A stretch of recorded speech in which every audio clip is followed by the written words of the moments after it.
Good morning guys, welcome back to my channel. This is Coach Hans and meron tayong special guest. Very special because she's my wife. Nax. So you might be wondering why I have a special guest. So this is just like parang ano lang to, random interview discussion. Okay, I'm not before prepared. not prepared daw, naka-makeup ka pa. I'm not. Okay. Well, anyway, before we start, yun nga pala. So, we have the Remax Portable Fabric Bluetooth Speaker giveaway. It's ongoing. I'll put a link on the upper right hand side of the video where you can click it. I'll also put a link on the description. The raffle, guys, you have a chance to win that portable fabric Bluetooth speaker. Make sure to watch the entire video, follow the instructions on the video, so that you can be eligible to win the Bluetooth speaker. Okay? Okay. So, maraming salamat guys for those who have joined, and I think meron ng 10 sumali. There are already 10 subscribers who actually joined, who was able to follow the instructions, and of course who are eligible. So yun, and of course after that, like what I said, we would have more raffle prizes. Nakapila na yung Adidas Mad Bounce basketball shoe size 8. Ano pa ba?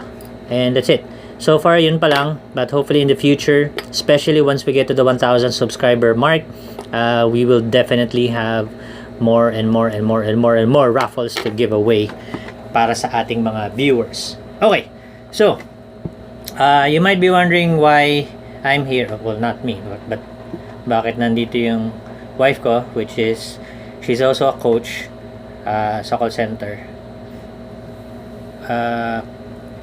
Kasi I saw a post from one of my coworkers na ang post niya is parang why is it that people look for a job and then once they get it, they neglect or ignore.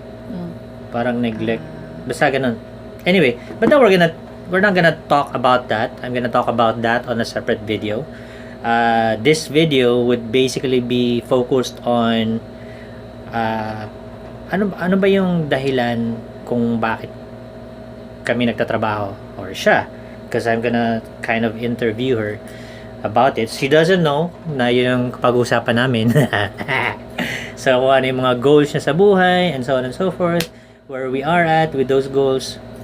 So yun, I'm not if you remember, I had a previous video about time and money. I'll put a link as well about that video. So basically ang sinabi ko doon is how you should balance your time versus earning money, kasi it's related to the goals that I have right now, what I want to achieve in the future, or actually at the soonest possible time. So I've mentioned before that I'm already 42. I've been working since I was 19 years old, and yung current na work ko is I'm an officer, or I work full-time sa call center for 13 years. So ako, my goal eventually is to earn enough, not necessarily to become rich, but why not, diba? But earn enough, but still have enough time to actually spend with my family. And gusto ko in the future na dumating yung point or yung time na I'm doing the things that I love with the people that I love, but still earning enough so that we could live comfortably. Yung nakakakain kami ng 3 beses sa isang araw, yung pagka if ever na may magkasakit, meron kaming healthcare benefits to actually pay for yung gano'n. Hindi lang para sa akin, pati sa mom ko. That's one of my goals right now, sa family, sa immediate family namin. Sa anak din namin, of course, because we have one son, Luis.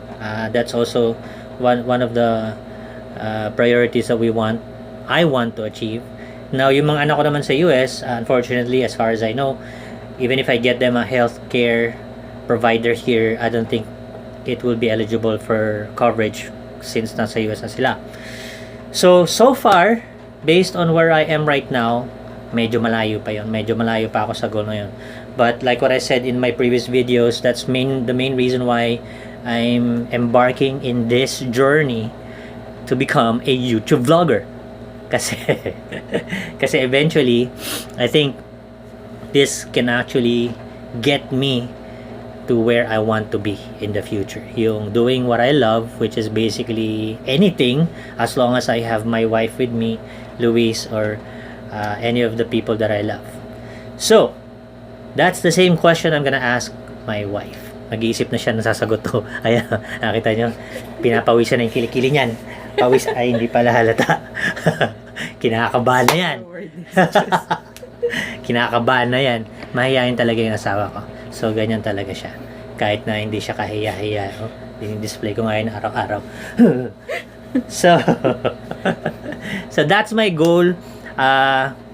So, a lot of my decisions, or a lot of the decisions I'm gonna make in the next few days, weeks, months, would revolve around getting me to that goal. That one day, I will be doing the things that I love with the people that I love.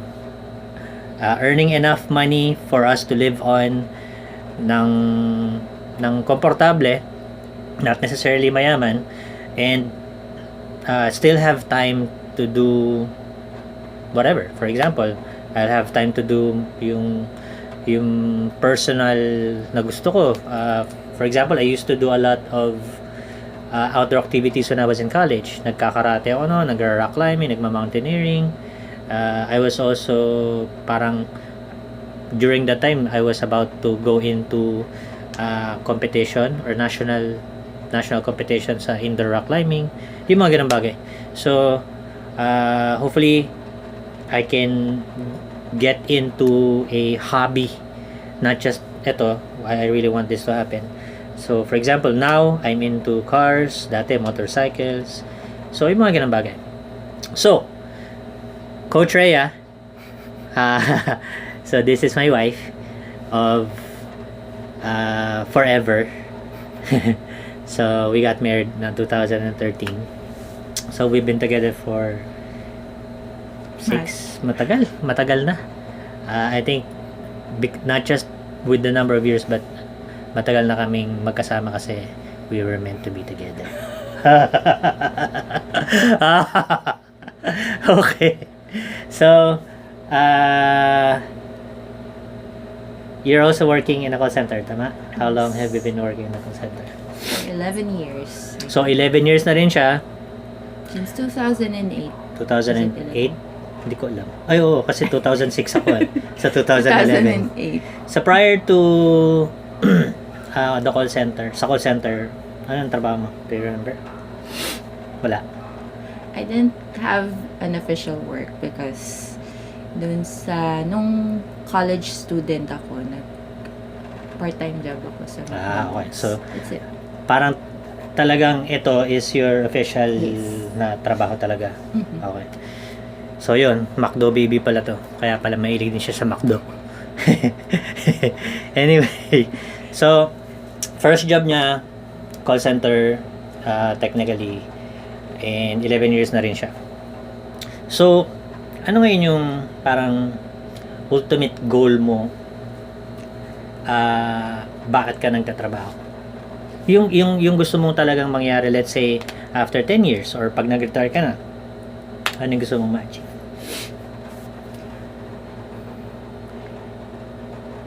Somewhat the same as what you wanted to happen along the way. Parang, I wanted to have a happy life with our family, spend time together, most of the time together. Kasi parang hindi ko yun naranasan when I was a child. Bakit? Why am I crying? I don't know. Wala pa naman tayong... I turned red na. Umiiyak ka na kagad, isang tanong pa lang. Grabe. First question pa lang to. Balat sibuyas po. This is the first question and you're already crying? Oh my God. Teka lang, kukuha tayong tissue. Antay lang kayo dyan. Bakit mo kami napaiyak? Ba't ka ganyan, Chos? Okay, I'm so sorry. Hindi kita pinapaiyak, no? Hello. Pinapaligaya nga kita araw-araw eh. So, well, naiintindihan ko yon kasi a lot of, for example, for her family, just to give you a background, syempre, during that time, she had to live with her grandmother. High school ba yan? Or elementary pa lang? Ever since. Like, namulat ako sa mundo. Yun. So, kasi parang, in a way, that was a way for them to cope with their finances. So, syempre, tutulong yung mga kamag-anak. Just like a typical Filipino family na kapag nangangailangan ng tulong ang isang pamilya, sometimes we let our relatives stay with another relative para makatulong on both sides and at the same time so we can, make our ends meet. So, sila magkakapatid, 4 silang magkakapatid. Kami din, 4 kami magkakapatid. So, yun. Now, so gusto mo eventually na one day we would all be together. That's actually one of the goals din. Kasi syempre, since lalo na nung umalis yung mga anak ko, nagpunta sila sa US, that's one of my biggest goals na one day, lahat kami, ako, asawa ko, si Luis, yung mga anak ko sa US, and then meron pa silang isang I have a stepdaughter / stepson sa kanila, yung panganay nung kasi ano yun Shibuli, si Erica, si Ekam. So gusto ko lahat yun magkakasama kami. Kasama yung panganay nilang ate, kuya. So dun, kahit not necessarily sa isang bubong, but eventually all of us together. Even kasama yung nanay nila kasi syempre at the end of the day, you cannot take that away from them. Na nanay nila yon, tatay nila ako, and then half sila. So parang ano kami, we are 3 pamilya. So 3 pamilya na magkadugtong-dugtong. So yung nanay nila, meron silang step sister doon na isa, tas silang magkakapatid, tas ako, and then asawa ko siya, may anak. So medyo extended family. But of course, as a Filipino, having an extended family is basically isa sa pinakamasarap na parte being Filipino, having that extended family. So aside from experiencing yung eventually magkakasama-sama kayo, ano pa yung what do you want more? Parang goals mo sa pagtatrabaho. Nasimula na nagtrabaho ko, ang ultimate goal ko is to provide for my family na parang yung maginhawa. Yung mami ko, tatay ko, ay, hindi na sila magtrabaho. At the same time, hindi sila problema sa kakainin sa araw-araw. Kasi that's what I experienced when I stayed with them. Ngayon may kakainin kami the next day. We don't know if meron, well, biyaya ng Diyos, araw-araw naman nakakakain kami nun. So, yun. So, I'm sorry, medyo emotional talaga. Kahit naman ako, I'm really emotional pagdating sa family ko. It's just that, syempre, since technically mag-isa na lang ako dito kapag wala yung asawa ko, I try to be as strong as possible. Kasi eventually, gusto kong umabot sa point na magkatotoo yung gusto ko mangyari, pangarap ko sa buhay na eventually lahat kami magkakasama. And then syempre yung sinasabi ng asawa ko about making sure that they would have they wouldn't even need to think about yung kung ano pa yung susunod na kakainin. And totoo yun. I was just fortunate enough that my parents during the time that we were young had decent or basically yung okay naman yung trabaho nila. It's just that syempre, nagkahiwalay din sila. And then, kapalit nun, even though nagtatrabaho both my mom and my dad, ang kapalit naman nun, ang lagi lang namin kasama nung bata ako, was yung mga kamag-anak namin na parang na nag-aalaga sa amin. So, ang ginagawa ng parents ko nun was they hire relatives para mag-aalaga sa amin, para makatulong din sa mga kamag-anak. That was something that we were fortunate enough to have where we were growing up. And, of course, sa kanila, it was different. And, nakita ko personally how her work, her job, what she's earning right now, ang laking tulong. And then, syempre, pati yung mga kapatid din naman nila, ganun din, nakakatulong din naman sa mga finances nila, sa family nila. But, of course, we want more for them as a family. For example, right now, my mom is, 67 years old. And, yung previous HMO healthcare provider niya na binigay ng bunso kong kapatid, hindi na siya kino-cover kasi senior citizen siya. So, ako, that's my goal. Within this year, kailangan magkaroon ako, makakita ako, or magkaroon ulit kami ng healthcare provider that would basically para sa mama ko. And then, ganun din ang gusto kong mangyari para sa asawa ko kasi her mom also needs to have that coverage aside from her dad. And then, madami pa. So, yun. Kasi that's one of the things na parang sa akin is an expense that's worth paying for. Kasi with how much my mom is sickly because of her age, and of course medyo sensitive na siya sa mga dumi, and napakainit pa naman ng panahon, so having that security pagdating sa pagbabayad sa mga hospital bills is really really helpful. So ganun din sa mom niya. So kaya mo bang sumagot sa mga tanong nang hindi umiiyak? Ayan na, pati kilikili mo umiiyak na. And then, so that's her goal. That this is my goal. But as a couple, our goal, I think, both of I can agree na the goal is always to be together, regardless of anything that happens sa amin, not just sa relationship namin, but sa amin. We should always be together. We need to support each other kahit ano pa yan. And kung may dumating man sa point namin na pagsubok na trials, we have to be open enough to communicate about it as adults. Hindi yung bigla na lang magpo-post sa Facebook, ganyan, magra-rant and so on and so forth. Dati ginagawa niya yun. So, naghahanap ng kakampi. By the way, Yeah. she is 32 years old. I'm 42, so 10 years yung gap namin. 10 years. So, alam niya naman, masyado niya akong, binola niya ako. So, sa sobra, kasi matanda na ako, hindi ko na alam yung ginagawa ko ng mga panahon na yun. So, wala nakuha niya ako bigla. So, nagulat na lang ako, kasal na kami.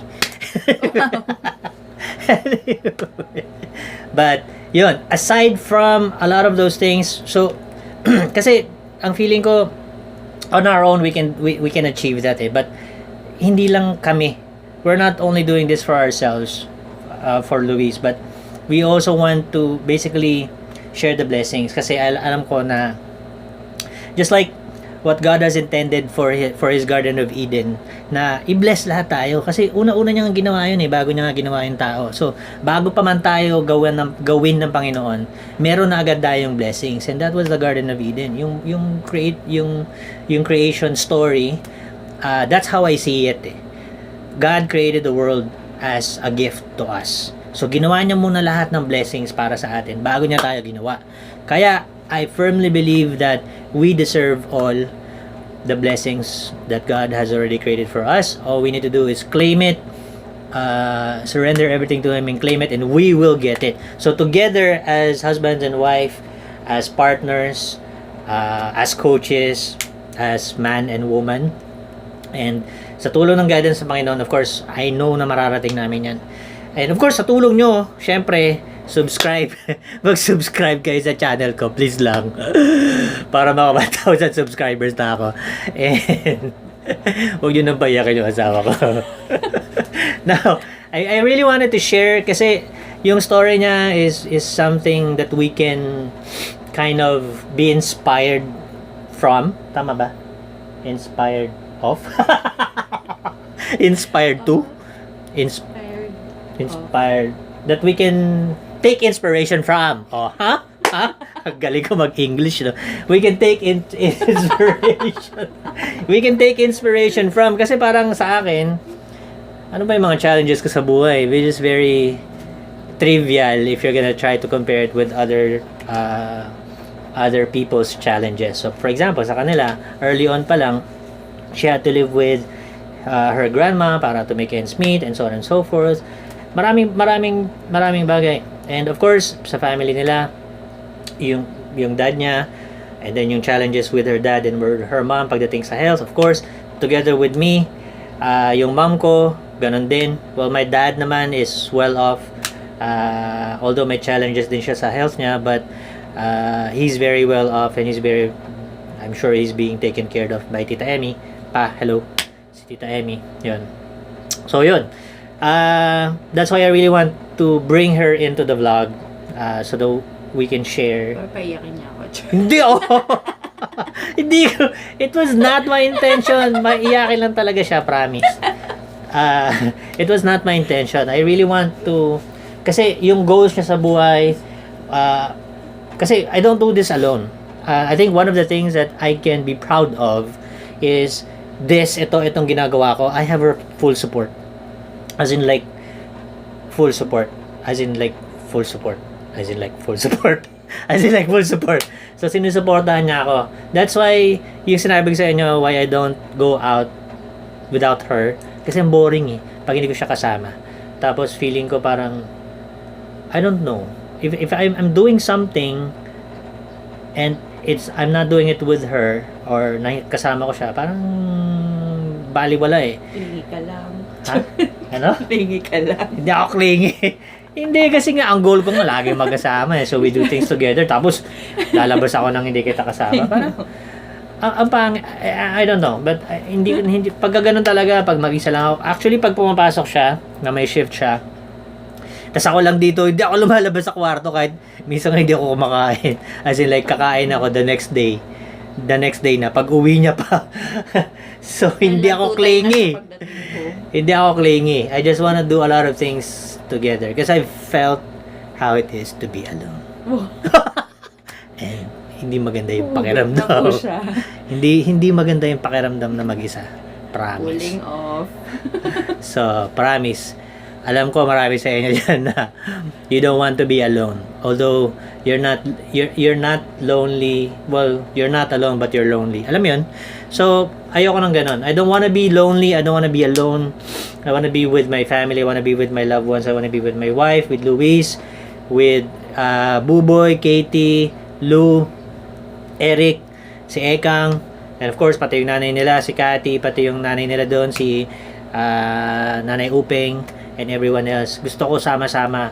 The more the merrier kasi I feel that together we can do a lot of things. And of course, if we put God in the center of everything, definitely nothing is impossible. Okay? Yun. So, I think next question. Wala ka pa ka nasasagot lahat ng sagot mo puro iyak. Na. Ano ba yan? Grabe siya. Okay. Ano ba? Ayun. What have you done? What are you doing now? Or what do you plan on doing to actually get to that goal mo? Ba't ganyan mga tanong mo? Wala. Wait lang. Kasi it's related to dun sa post What do I plan doing? Oh, do you have any plans? Anything? Wala pa? So right now, the not necessarily the goal, but yung what you're doing is just the call center thing. Getting as much as you can out of it. Yes. Yun. But I'm forcing her to do her own vlog as well. Forcing. So, yes, I'm forcing her. Forcing. That's something that I'm gonna do another video.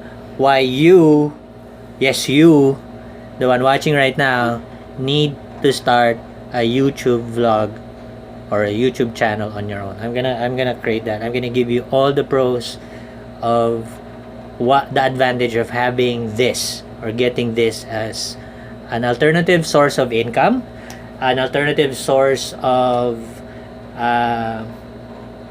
releasing energy, thoughts. your thoughts, sharing whatever outlet yon, para maging outlet for those who are lonely, single, walang kasama. Dito maraming views, maraming viewers sa mga single dyan, sa mga nag-break or whatever. Yun, basta I'm gonna do a separate video for that. But yun, ako, eventually the goal is, of course, aside from working, finding that the HMO provider that can help with my mom, I'm gonna have her do that as well. Continue with this so we can get to the 1,000 subscriber mark. Napakalaking bagay, guys, kung tutulungan nyo ako. It would really help us as a family, and of course I will definitely share the blessings, and I'm doing it right now. I'm giving away those products, yung Remax portable fabric Bluetooth speaker, yung Adidas Mad Bounce basketball shoe, and I'm thinking of madami pa eh. Ang dami kong iniisip eh. For example, I'm planning to give away a gaming headset, a PS4 game, cellphone. I'm not sure. Nagdadalawang isip pa ako sa cellphone eh, kung mamimigay ako ng cellphone. But malay mo, in the future, bakit hindi? Pamimigay itong Oppo ko. De, joke lang. Libre ko nga lang ito nakuha. But yun, if you like this video, guys, please comment. If you don't like the video, hit the dislike button. If you like it, hit the like button. Tell us what you like about the video. Tell us what you don't like about the video. Yun, basta leave anything in the comment about the video, about me, about my wife, about anything. If you want us to talk about something else, or if you want, baka gusto nyo kayo interviewin ko dito or somewhere else, why not? Tell me. Hook me up. Message me. PM me sa Facebook. Leave a comment as well. I'll get in touch with you. That's it. Ano ba? Anything else to say? Wala. Daldal ko, no? Sorry guys, madaldal talaga ako, lalo na pag may kasama akong kausap. Ang hirap kasi maging madaldal kapag cellphone ng kausap mo. So yun. Anyway, we'll try to do more of this because I really want my wife to be exposed dito. Kasi binibenta ko siya, joke lang.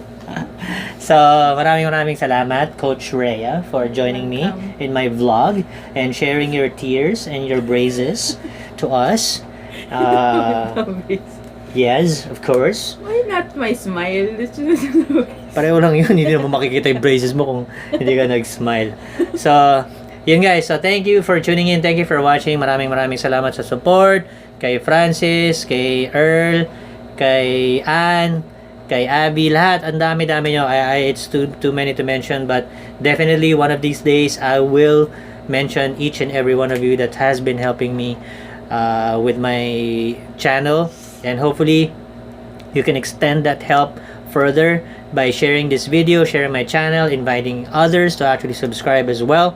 And hopefully, we can bring you more content like this or something similar. And yun. So, maraming salamat guys. Don't forget to click that subscribe button, that like button, share the video. And always remember that being the best is not an achievement. It's a lifestyle. See you in my next video. Have a good day. Bye.